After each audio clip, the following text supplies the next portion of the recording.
शिवसेनेचे नेते अरविंद सावंत यांची पत्रकार परिषद सुरू आहे, थेट जाऊया. तसे ते घोड्यालाही पाण्यामध्ये तसं ज्यांना आदरणीय उद्धवजी आणि आदरणीय आदित्यजी हे दोघ जण त्या सारखे दिसत राहतात. खर तर 2015ला याकूबला तत्कालीन तथाकथित हिंदुत्ववादी सरकारनं फाशी दिली. तेव्हा राज्यात सुद्धा सरकार कुणाचं होतं आपल्याला माहिती आहे. आणि मग 2015ला फाशी दिल्यानंतर मधल्या काळामध्ये अशी माहिती उपलब्ध आहे ती अशी की बाबा त्या ठिकाणी कोणीतरी त्या कब्रस्तानामध्ये काही जागा विकत घेण्याचा प्रयत्न केला, कोणी आणखीन ती जागा विकत घेऊन त्याचं उदात्तीकरणाचा प्रयत्न केला, त्याला पोलिसांनी अटक केली. ही पण माहिती आमच्याकडे आणि आपण ती माहिती तपासून पहा. आणि मग त्याच्यानंतर आता जे काही सुरू झालंय अचानकपणे, तर दुर्दैव आहे की जेव्हा ओसामा बिन लादेन याला अमेरिकेने त्याच्या घरात घुसून मारलं आणि त्याच्या प्रेताचं किंवा त्याचं उदात्तीकरण होऊ नये, थडगं कोणी बांधून उदात्तीकरण करू नये म्हणून त्याच्या गळ्यात धोंडा बांधून समुद्रात बुडवून टाकला.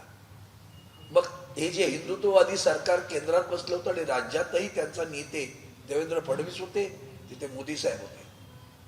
त्यांनी का त्या प्रेताचं विल्हेवाट लावून त्यांना का दिलं? त्यांनी तुम्ही त्या प्रेत दिलं त्यांना, त्याचं उत्तर त्यांनी दिलं पाहिजे. पहिलं तुम्ही दिलं. आता ते दिल्यानंतर त्याच्यातली सगळ्यात महत्वाची बाब अशी आहे की ते बडा कब्रस्तान हे खाजगी आहे. त्या खाजगी वास्तूमध्ये काय घडतंय याच्या कोणी राज्य सरकार निर्णय घेत नाही तिथं, पण उठसूट ठाकरे सरकार. देशामध्ये इतके महत्वाचे प्रश्न आहेत, महागाई आहे, बेरोजगारी आहे, महिलांवरचे अत्याचार आहेत, शेतकऱ्यांचे प्रश्न आहेत, सिलेंडर 1053 रुपये झाले आहेत, त्या सगळ्याकडनं लोकांची दृष्टिकोन दुसरीकडे वळवावी दृष्टी. आणि म्हणून सातत्यानं असा अश्लाघ्य प्रयत्न, मी शब्द वापरतोय मुद्दाम, प्रयत्न भारतीय जनता पार्टीकडून केला जातो. आणि म्हणून याकूबच्या उदात्तीकरण शिवसेना आम्ही मागणी करतो, चौकशी करा आणि करा कारवाई जी काय करायची ती. पण उगाच शेपट आपटत बसायची नाही, साफ साफ म्हणून नका आपटू शेपट्या. त्यामुळे आम्हाला एकच या निमित्तानं सांगायचे की शिवसेना, आदरणीय पक्षप्रमुख उद्धवजी ठाकरे साहेब आणि ठाकरे सरकार यांचा दुरान्वयानेही या सगळ्या गोष्टींची संबंध नाही. उलट तुमचं सरकार होतं ना, मग त्याची उत्तर द्या पहिली. ते जे उदात्तीकरण करण्यास तुम्ही प्रेत का दिलं, त्याची बॉडी का दिली, कसाबची दिली होती? मग या सगळ्या गोष्टीचा विचार करून मला वाटतं ज्या पद्धतीनं शिवसेनेला झोडण्याचा प्रयत्न केला जातोय त्याची मी निंदा करतो आणि याची चौकशीची मागणी सुद्धा करतो. करा, जे कोणी असतील त्याला जबाबदार. पण उचलली जीभ, लावली टाळ्याला आणि आरोप केले म्हणजे सुटका नाही. आता सध्या असं झालंय ना, तक्रारदार पण तेच, वकील पण तेच आणि न्यायाधीशही तेच. म्हणजे सुप्रीम कोर्टाच्या मध्ये केसेस मध्ये सुद्धा ते न्यायाधीश आहेत. आता ही जी काय परिस्थिती देशामध्ये उभी राहिलेली आहे त्याचं सुद्धा गंभीर दखल देशातील जनता तर घेईल, सर्वोच्च न्यायालयानं पण घेतली पाहिजे, अशी सुद्धा मागणी या निमित्ताने मी करतो. धन्यवाद. आज बड़ा कब्रस्तान करके हमारे मुस्लिम धर्मियों का कब्रस्तान रेल रोड के वहां स्थित है. वहां याकूब की जो कब्र वहां है, उस कब्र की वो कुछ सुशोभन करने की बात कर रहे थे, सीमेंटीकरण किया, कुछ किया, उसका उदात्तीकरण की बात आई. और जो कुछ कोई कर रहा है उसके बारे में शिवसेना की सरकार, उद्धव ठाकरे जी की सरकार जो इल्जाम लगाने की कोशिश हुई उसकी मैं पहली निंदा करता हूं. बात यह है कि बड़ा कब्रिस्तान ये प्राइवेट प्रॉपर्टी है, उसके ट्रस्टीज है. वहां कुछ साल पहले किसी ने कोशिश की थी कुछ जगह पर खरीदने की, उसकी कंप्लेंट हुई, उसके बाद में उनको अरेस्ट किया गया, उसकी भी आप जांच कर लीजिए. अब रही बात कि शिवसेना को क्यों बीच में लाते हैं. 2015 साल में यही याकूब को उस वक्त की तथाकथित हिंदुत्ववादी सरकार ने फांसी उनके ही राज्य में फांसी मिली। अब फांसी देने के बाद उसकी बॉडी क्यों दे दी आपने? अमेरिका ने जब ओसामा बिन लादेन को मारा तो उसके मृत्यु के पश्चात उसका उदात्तीकरण न हो, इसलिए उन्होंने उसके गले में पत्थर बांध के समुद्र में डुबा दिया उसकी बॉडी। कसाब की भी बॉडी हमने नहीं दे दी, इसकी क्यों दे दी?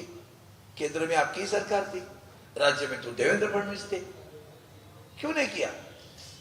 उसका पहले जवाब दे दो। अब ये उदात्तीकरण करने के लिए शिवसेना की जरूरत थी, ठाकरे सरकार कहां थी? 2015 की बात है, 15 से 19 तक किसका राज था? 14 से 19 तक। तो फिर 2019 ठाकरे सरकार ने कभी किया ना? हमारा उनसे कुछ संबंध है क्योंकि प्राइवेट प्रॉपर्टी अगर है तो जांच करिए, करिए जांच, लेकिन बदनाम करना और कुछ चाह रहे दंगे हो जाए देश में, जाति धर्म में तेड़ निर्माण करने की कोशिश हो रही है, उसकी मैं निर्वसना करता।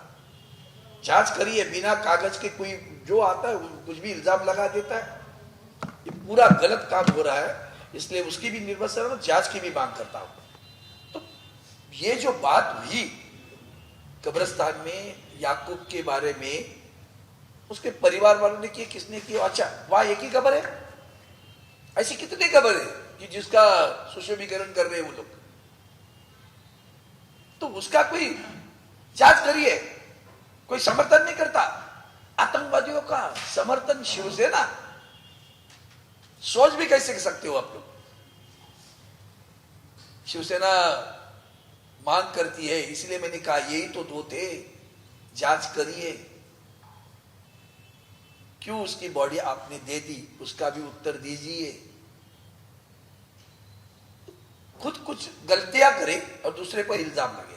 अभी आजकल क्या हुआ है कि कंप्लेन करने वाले भी वही, वकालत करने वाले भी वही, और उसका न्याय देने वाले भी वही। ये जो बात आज चल रही है वही तो संविधान को ठेस पहुंचा रही है, और मैं मांग करता हूं इसकी जांच करें। हम निबंधना करते, हमने कभी उसका समर्थन किया नहीं, न कर रहे, न कभी भी करेंगे, इतना ध्यान में रखिए। त्या कबरीचं सुशोभीकरण कोविड काळात झालं, जेव्हा सरकार शिवसेनेत होतं असं भाजपचं म्हणणं आहे. त्यांचं काही म्हणणं नसतं, ते तर आयुष्यभर खोटं बोलत आले ना. माझं म्हणणं आहे की मी जेव्हा तुमच्या समोर बोलतोय की त्याची तुम्ही चौकशी करा. राज्य सरकारचा काडीचा संबंध नाही ना, खाजगी प्रॉपर्टी आहे, काय संबंध नाही मला सांगा. महापालिकेची त्याची चौकशी करा. कोण म्हणतं नको करू म्हणून? पण उचलली जी म्हणून मी म्हणालो, तक्रारदार तुम्ही, न्यायाधीशही तुम्हीच. ते तुम्ही आता सुप्रीम कोर्टात पण न्यायाधीश झालेला आहात, त्यामुळे जनता आता सतर्क होईल या सगळ्या. आणि तर कबर सुशोभीकरण प्रकरणाचा उद्धव ठाकरेंशी काहीही संबंध नाहीत, आरोप करू नयेत असं अरविंद सावंत यांनी सांगितलेलं आहे आणि त्यांनी देखील कारवाईची मागणी केली आहे. एबीपी माझा, उघडा डोळे बघा नीट.